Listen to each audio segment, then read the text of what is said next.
Egoless. हमने आपसे कहा था ना, ये अंतिम है लेकिन बहुत महत्वपूर्ण है। हम यूनिक हैं दुनिया में, हम अद्वितीय हैं, अद्वितीय कार्य करने के लिए जन्मे हैं हम। लेकिन ये अद्वितीय होने के साथ साथ हमको ये नहीं करना कि हम दुनिया में सर्वश्रेष्ठ हैं। ये भावना हमारे अंदर नहीं आना चाहिए कि दुनिया में हम सबसे बड़े हैं। ये ईगो क्या कहलाता है? ईगो। मैं जहां आया तो आपके अंदर ईगो आई, इसलिए इस ईगो को खत्म करके एक अद्वितीय कार्य करने के लिए, अद्वितीय व्यक्तित्व बनने के लिए आपको अपनी तैयारी करनी है। ईगो लेस होकर, ईर्षा रहित। क्या होता है? कैसे पनपता है? कहां से आता है?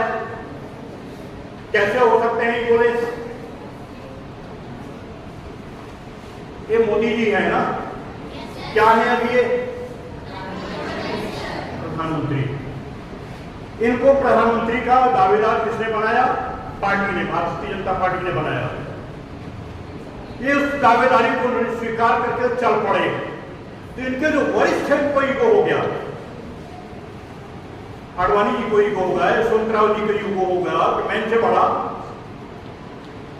मेरे आगे इनको कर दिया। कई लोगों को ईगो हो गया, वो साइड में चले गए, उनके मैं के कारण वो समाप्त हो गए। लेकिन जो उनके साथ चल पड़े तो सब कहीं ना कहीं अपनी जगह पे स्टेब्लिश हो गए। ये है ईगो लेस। तो दही बड़ा पच जाएगा, है ना, आलू बड़ा पच जाएगा, भाजी बड़ा पच जाएगा, लेकिन मैं बड़ा यदि हो गया अपच हो जाएगा। वही से जिस दिन हो गया कि मैं सबसे महान, मैं सबसे बड़ा। कभी कभी बच्चों को मैं देखता हूँ, वो मिडिल क्लास तक तो बहुत अच्छा निकलते हैं, टॉपर रहते हैं क्लास में, फिर जैसे हाई स्कूल में गए तो उनका मैं आगे आ जाता है, मैं बड़ा, मुझसे महान कोई नहीं क्लास में, इस स्कूल में मुझसे महान कोई नहीं। या कोई स्कूल छोटे लगने लगती है, या तो वो स्वयं बच्चे, बाकी बच्चे छोटे लगने लगते हैं, तो या तो वो स्कूल बदल देते हैं, या फिर वहीं से उनके डाउनवर्ड शुरू हो जाता है। फिर दूसरा व्यक्ति उनका स्थान लेता है, क्योंकि वैक्यूम कहीं रहता नहीं, खाली स्थान रहेगा नहीं, कोई न कोई आदमी उसको भरेगा। आप आ गए, कल दूसरा भरनेगा। इसलिए अपनी सीट सुरक्षित रहे। मैं सर्वश्रेष्ठ स्थान पे रहा हूं, इसके लिए अपने मैं को त्यागना पड़ेगा। जिस दिन आपको मैं आ जाएगा तो मैं सबसे बड़ा, कभी कभी क्या लगने लगता है बच्चों को, टीचर भी मुझसे छोटा हो गया है, टीचर भी मुझसे कम जानने लग गया है।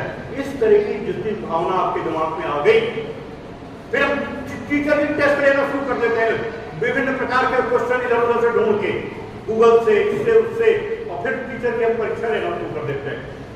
टीचर से आप प्रश्न पूछिए, टीचर से आप प्रश्न पूछिए, लेकिन किसके लिए? किसके लिए? जानकारी बढ़ाने के लिए, उसकी जांच करने के लिए नहीं। इसलिए ईगो रहे, ईगो लेस होकर जब आप आगे बढ़ते हैं, हमारे एटीट्यूड में ईर्ष्या रहे, ईर्ष्या से बाहर आकर, और फिर जब हम आगे बढ़ते हैं, फिर हमको कोई रोकने वाला नहीं, कोई टोकने वाला नहीं, फिर हम स्वतंत्र रूप से आगे बढ़ते हुए, और फिर इसी तरह से हम कामयाबी जिस तरह से लोगों ने प्राप्त करी वो हम कर पाते हैं।